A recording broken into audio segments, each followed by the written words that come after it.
Assalamualaikum warahmatullahi wabarakatuh. Alhamdulillahirabbil alamin. Wassalatu wassalamu ala asyrafil anbiya'i wal mursalin wa ala alihi wa sahbihi ajma'in, amma ba'd. Pembahasan kita adalah cabang-cabang ilmu hadis. Sebagaimana yang kita sebutkan bahwa cabang-cabang ilmu hadis itu ada 7 macam yang akan kita pelajari saat ini. Namun bukan berarti terbatas dengan 7 macam itu saja. Yang akan kita pelajari 7 macam ini. Yang pertama adalah ilmu rijalil hadis. Yang kedua, ilmu gharibil hadis. Yang ketiga, ilmu jarhi wat ta'dil. Yang keempat, ilmu ilalil hadis. Yang kelima, ilmu nasikh wal mansukh. Yang keenam, ilmu asbabi wurudil hadis. Dan yang ketujuh adalah ilmu talfiqil hadis. Nah, setiap poin ini kita akan sebutkan pengertian masing-masing. Yang pertama adalah ilmu rijalil hadis. Ilmu rijalil hadis artinya adalah ilmun yubhasu fihi an ruwatil hadis minas sahabati wat tabi'in wa man ba'dahum.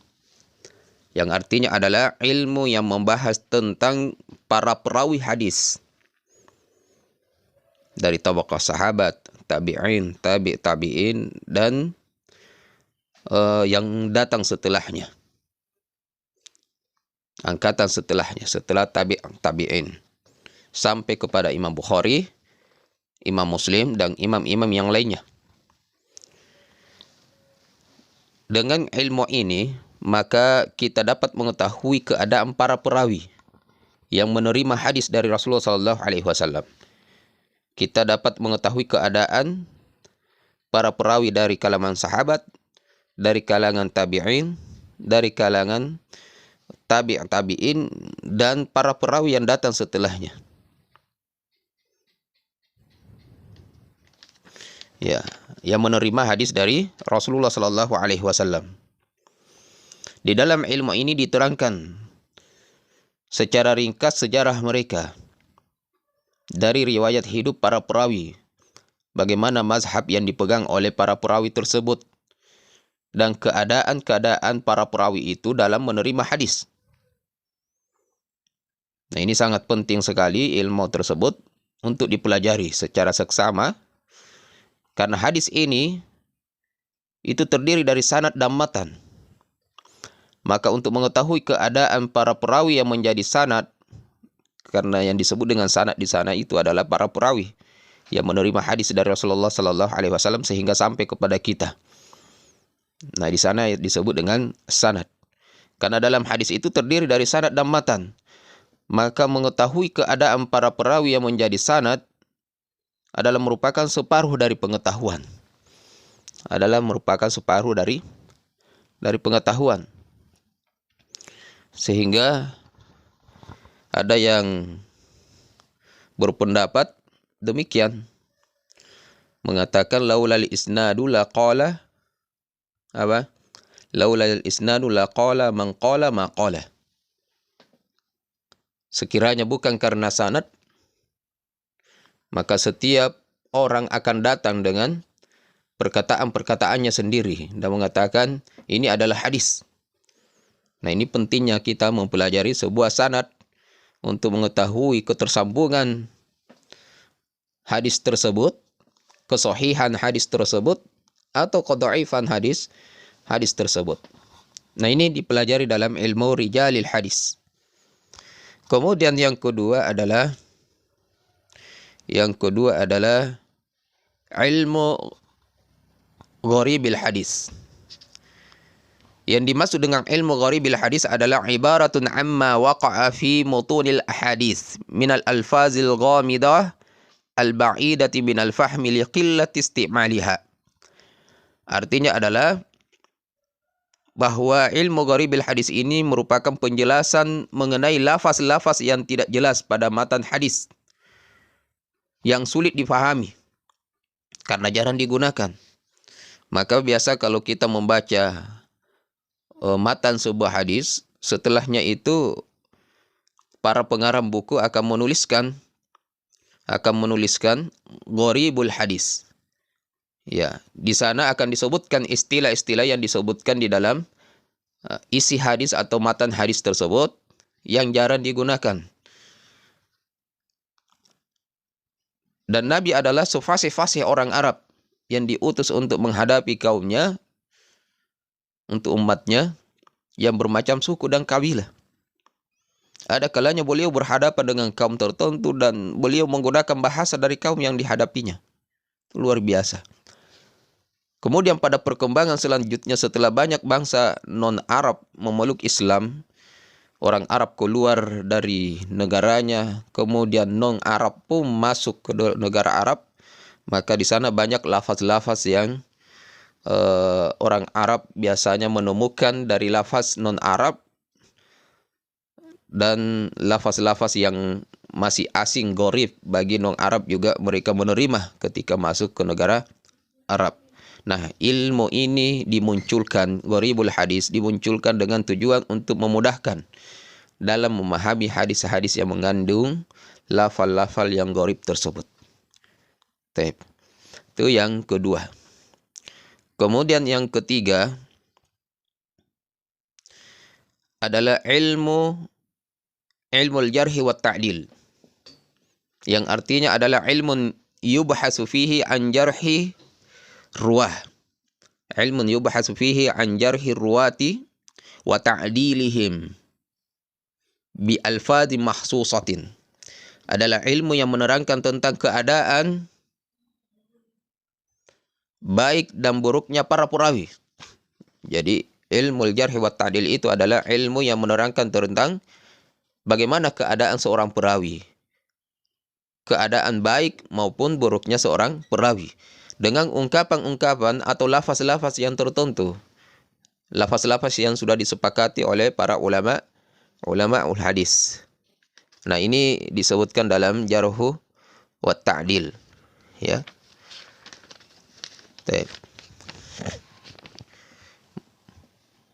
Karena mencacatkan atau menerangkan kecacatan para perawi atau kebaikan para perawi itu butuh ilmu khusus untuk mengetahui sifat-sifat mereka, dan itu diperlukan karena untuk mengetahui kesahihan hadis tersebut itu harus dilihat dari kebaikan perawi, sifat perawi tersebut. Atau kedhaifan hadis tersebut itu juga dilihat dari keburukan para perawi tersebut. Sehingga untuk mengetahui sifat dan keadaan perawi dalam sebuah hadis itu sangat dibutuhkan dan merupakan ilmu yang sangat penting. Nah, agar orang-orang yang membaca hadis tersebut tidak terpedaya dengan riwayat yang di bawahnya. Ya. Ketika seseorang sudah mengetahui bahwa perawi tersebut suka melakukan kebohongan, maka kita tidak akan terpedaya. Kita tidak bisa akan dibohongi, ya, dengan hadis yang dia bawakan. Namun ketika juga kita percaya bahwa yang membawakan hadis tersebut itu adalah seorang yang sangat thiqah, maka kita juga dengan sangat yakin bisa menerima hadis yang dibawa. Nah, ini. Dan ini telah tumbuh sejak zaman sahabat. Menurut keterangan Ibnu Adi, ya, yang wafat pada tahun 365 Hijriah, dalam muqaddimah kitab Al-Kamil, para ahli telah menyebutkan keadaan-keadaan para perawi sejak zaman tersebut. Di antara para sahabat yang menyebutkan keadaan perawi-perawi hadis adalah Ibnu Abbas dan Ubadah ibnu Samit, juga Anas bin Malik. Dan di antara tabi'in ialah Asy-Sya'bi, Ibnu Sirin, Sa'id bin Al-Musayyaf, Ada yang membaca Al-Musayyif. Dalam masa mereka itu masih sedikit orang-orang yang dipandang cacat. Ya, mulai abad kedua Hijriyah baru ditemukan banyak orang-orang yang lemah. Kelemahan itu ada kalanya karena mengirsalkan hadis, ada kalanya karena merafa'kan hadis yang sebenarnya mauquf. Sebenarnya hadisnya adalah mauquf, dirafa'kan, dan ada kalanya karena beberapa kesalahan yang tidak disengaja. Baik. Itu dipelajari dalam ilmu jarh wa ta'dil. Ya, ini semua adalah merupakan cabang-cabang ilmu hadis. Kemudian yang keempat adalah ilmu ilalil hadis, yang artinya adalah ilmun yubhasu fihi an asbabin ghamidatin khafiyatin qadihatin fi sihhatil hadis. Adalah ilmu yang menerangkan sebab-sebab yang tersembunyi, tidak nampak, yang dapat mencacatkan kesahihan sebuah hadis. Jadi ilmu yang menerangkan sebab-sebab yang tersembunyi. Jadi ada sebab-sebab yang tersembunyi, tidak muncul, tidak kelihatan, tidak mudah diketahui. Namun hal itu dapat mencacatkan, mempengaruhi kesahihan sebuah hadis. Ya. Yakni misalnya menyambung hal yang munqati dan merafa'kan yang mauquf, memasukkan satu hadis ke dalam hadis lain. Jadi satu hadis ke hadis yang lain yang serupa. Nah, semuanya ini bila diketahui dapat merusakkan kesahihan hadis. Jadi misalnya menggabungkan dua hadis yang sebenarnya adalah bukan satu jalur. Ya. Walaupun keduanya adalah merupakan sama-sama hadis yang sahih. Namun kalau dimasukkan hadis yang lain kepada hadis yang berbeda yang lain, dan seakan-akan memberikan isyarat bahwa hadis itu adalah merupakan satu matan, nah ini bisa menjadikan hadis tersebut lemah. Ya, merusak kesahihan hadis tersebut.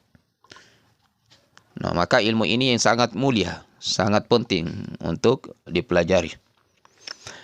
Kemudian yang kelima adalah ilmu nasikh wal mansukh, yaitu ilmu yubhasu fihi anin nasikh wal mansukh minal ahadis. Adalah ilmu yang menerangkan hadis-hadis yang nasikh dan mansukh. Yang nasikh itu artinya yang menghapus terhadap hukum, dan mansukh adalah hukum yang terhapus. Jadi kalau ada nasikh ada mansukh. Kalau ada mansukh jelas harus ada nasikh. Jadi ada hukum yang terhapus, ada hukum yang menghapus.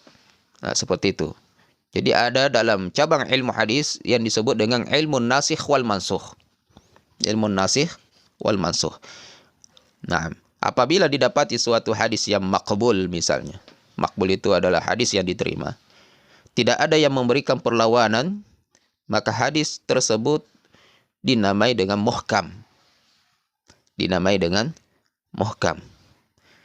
Namun jika tidak mungkin dikumpulkan dan diketahui mana yang datang terakhir atau terkemudian, ya, jika tidak mungkin dikumpulkan dan kita mengetahui mana yang terkemudian, mana yang hadis yang terakhir antara dua hadis, maka yang terkemudian itu dinamai nasikh dan yang terdahulu namanya mansukh.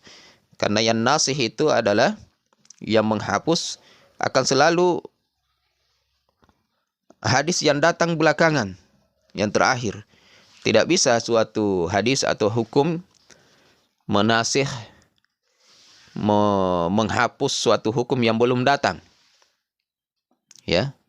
Jadi hadis itu bisa menghapus kalau dia datang belakangan, dan memansukhkan, menghapuskan suatu hukum yang datang sebelumnya, yang datang terdahulu. Ya. Kemudian Nah, kalau kita mengetahui mana yang kemudian dan mana yang terdahulu, maka yang kemudian itu nasikh dan yang terdahulu itu adalah mansukh. Nah, namun ini membutuhkan ilmu yang sangat dalam, yang butuh waktu untuk mempelajari ilmu nasikh wal mansukh ini. Ya. Baik. Kemudian yang keenam adalah ilmu asbabi wurudil hadis, yaitu ilmun yu'rafu bihi asbabu wurudil hadisi wa munasabatihi.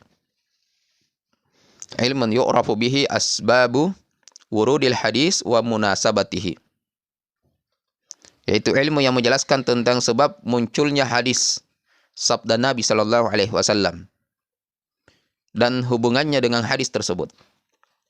Itu namanya asbabul wurud. Dalam Al-Qur'an disebut dengan asbabul nuzul. Nah, ini penting karena ilmu itu menolong kita. Asbabun nuzul menolong kita dalam memahami Al-Qur'an. Begitu juga dengan asbabul wurud, ini sangat menolong kita dalam memahami hadis. Kemudian yang terakhir, yang ketujuh adalah ilmu talfiqil hadis. Artinya adalah al-ilmu alladhi yubhasu fil ahadits allati zahiruha muta'aridah.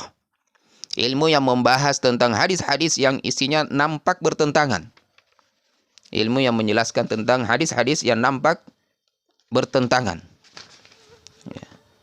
Cara mengumpulkannya ada kalanya dengan menasihkan yang am, yang bersifat umum, atau mentakyidkan, ya, takyid.